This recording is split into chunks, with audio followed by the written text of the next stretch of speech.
Hello everyone, welcome to my first vlog.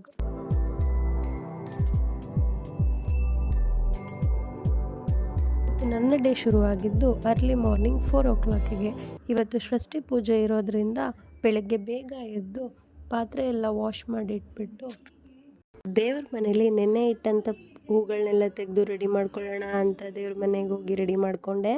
ಅಷ್ಟರಲ್ಲಿ ಅಮ್ಮನೂ ಕೂಡ ಎದ್ದು ನನಗೆ ರಂಗೋಲಿ ಹಾಕಲಿಕ್ಕೆ ಹೆಲ್ಪ್ ಮಾಡಿದ್ರು. ಅವರು ಕೂಡ ಹೊಸ್ಲಿಗೆ ರೆಡಿ ಮಾಡೋ ಅಷ್ಟರಲ್ಲಿ ನಾನು ಕಿಚನಿಗೆ ಹೋಗಿ ಗ್ಯಾಸ್ ಸ್ಟವ್ವಿಗೂ ಕೂಡ ವಿಭೂತಿ ಮತ್ತು ಕುಂಕುಮನ ಹಚ್ಚಿ ರೆಡಿ ಮಾಡ್ಕೊಂಬಿಡೋಣ, ಅದಕ್ಕೂ ಒಟ್ಟಿಗೆ ಪೂಜೆ ಮಾಡ್ಬೋದು ಅಂತ ಐಡಿಯಾ ಮಾಡಿಕೊಂಡೆ.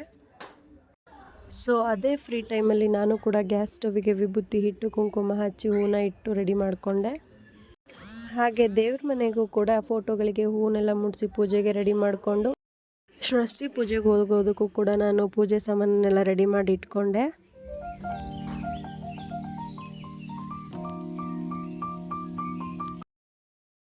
ದೇವ್ರ ಪೂಜೆನೂ ಮುಗಿಸ್ಕೊಂಡು ನಾವು ಷಷ್ಠಿಗೆ ಪೂಜೆ ಮಾಡ್ಕೊಂಬರೋಣ ಅಂತ ಹುತ್ತದ ಹತ್ರ ಹೋದ್ವಿ. ಪ್ರತಿ ವರ್ಷ ಈ ಹುತ್ತಕ್ಕೆ ನಮ್ಮಿಂದನೇ ಫಸ್ಟ್ ಪೂಜೆ ಆಗ್ತಾಯಿತ್ತು. ಬಟ್ ಈ ವರ್ಷ ಏನಾಯ್ತು ಅಂದರೆ ಅಮ್ಮಂಗೆ ಸ್ವಲ್ಪ ಹುಷಾರಿಲ್ಲದೆ ಇರೋ ಕಾರಣ ನಾನೇ ಕೆಲಸ ಎಲ್ಲ ಮಾಡ್ಕೊಳ್ಳೋ ತನಕ ಸ್ವಲ್ಪ ಲೇಟ್ ಆಯಿತು. ಆದರೂ ಪರವಾಗಿಲ್ಲ ಅಂತ ಹೇಳಿ ಹೋಗಿ ಪೂಜೆನ ಮುಗಿಸ್ಕೊಂಡು ಬಂದ್ವಿ. ಟಿಫನ್ನಿಗೆ ನಾನು ವೆಜಿಟೇಬಲ್ ಮತ್ತು ಮೆಂತ್ಯ ಪಲಾವ್ ಜೊತೆಗೆ ಸ್ವೀಟ್ ಪೊಂಗಲ್ನ ಮಾಡಿದ್ದೆ. ನಂತರ ನನಗೆ ಎಕ್ಸಾಮ್ ಇದ್ದ ಕಾರಣ ಇವತ್ತು ನಾನು ಎಕ್ಸಾಮ್ ಸೆಂಟರ್ಗೆ ಹೋಗಬೇಕಾಗಿತ್ತು ಅಂತ ಹೇಳಿ ಹೊರಟೆ.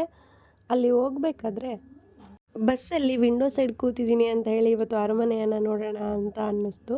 ಹಾಗೆ ಬಸ್ ಹೋಗಬೇಕಾದ್ರೆ ಟಿಕೆಟ್ ಇಶ್ಯೂಗೆ ಅಂತ ಹೇಳಿ ಅರಮನೆ ಹತ್ರನೇ ಬಸ್ನ ನಿಲ್ಲಿಸಿದ್ರಿಂದ ನೋಡಿ ತುಂಬಾ ಖುಷಿ ಆಯಿತು. ನಂತರ ನನ್ನ ಫ್ರೆಂಡು ಎಕ್ಸಾಮ್ಗೆ ಬ್ಲ್ಯಾಕ್ ಪೆನ್ನೇ ಯೂಸ್ ಮಾಡಬೇಕು ಅಂತ ರೂಲ್ಸ್ ಇದೆ ಅಂತ ಹೇಳಿ ಬ್ಲ್ಯಾಕ್ ಪೆನ್ನ ಬೇಕು ಅಂತ ಹೇಳಿದ್ಲು. ಅದನ್ನು ತಗೊಂಡು ನಾವು ಎಕ್ಸಾಮ್ ಸೆಂಟರ್ ಹತ್ರ ರೀಚ್ ಆದ್ವಿ. ಎಕ್ಸಾಮ್ ಸೆಂಟರ್ ಹತ್ರ ನೇಚರ್ನ ನೋಡಿ ತುಂಬ ಖುಷಿ ಆಯಿತು. ಅದೇ ಖುಷಿಯಲ್ಲಿ ಹೋಗಿ ಎಕ್ಸಾಮ್ನ ಮುಗಿಸ್ಕೊಂಡು ಬಂದೆ. ಈವ್ನಿಂಗ್ ಎಕ್ಸಾಮ್ನ ಮುಗಿಸಿ ಮನೆಗೆ ಹೊರಟಿದ್ದೀನಿ. ಸೊ ಇದಾಗಿತ್ತು ನನ್ನ ಫಸ್ಟ್ ವ್ಲಾಗ್. ಇಷ್ಟ ಆಗಿದ್ದರೆ ಪ್ಲೀಸ್ ಲೈಕ್ ಮಾಡಿ. Thank you for watching.